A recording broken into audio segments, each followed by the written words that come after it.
জুলাই সনদ স্বাক্ষর অনুষ্ঠানকে কেন্দ্র করে ছাত্র নামধারীরা বিশৃঙ্খলা করেছে। সেখানে আওয়ামী ফ্যাসিবাদরাও অনুপ্রবেশ করতে পারে, তবে সত্যিকারের জুলাই যোদ্ধারা এতে জড়িত থাকতে পারে না বলে মন্তব্য করেছেন বিএনপির স্থায়ী কমিটির সদস্য সালাউদ্দিন আহমেদ।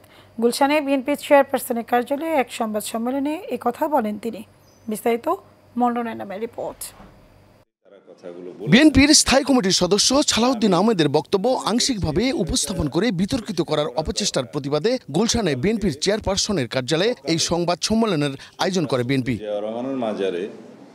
এ সময় সালাউদ্দিন আহমেদ বলেন, দলগুলোর ধারাবাহিক সংগ্রামের ভিত্তিতেই ছাত্র গণ অভ্যুত্থান হয়েছে।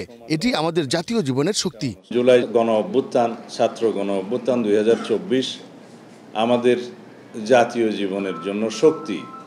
সামনে এই জাতিকে এগিয়ে নিয়ে যাওয়ার জন্য এই ফ্যাসিবাদ বিরোধী জাতীয় ঐক্য আমরা সমুন্নত রাখতে চাই। দেশে অস্থিতিশীলতার সৃষ্টির চেষ্টা চলছে বলেও জানান তিনি। আওয়ামী ফ্যাসিস্ট বাহিনী যে এখনো সমস্ত জায়গায় বিভিন্ন ফাঁকফোঁক করে বিশৃঙ্খলা সৃষ্টি করার চেষ্টা করছে, সেটা গতকাল দৃশ্যমান হয়েছে।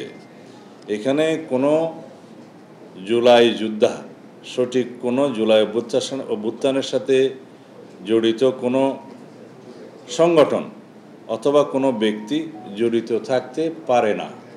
এটা ছিল আমার সুস্পষ্ট বক্তব্য।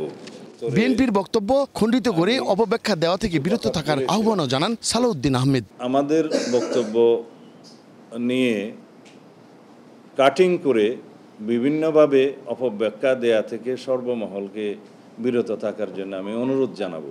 Mondal Enam, Asian television, Dhaka.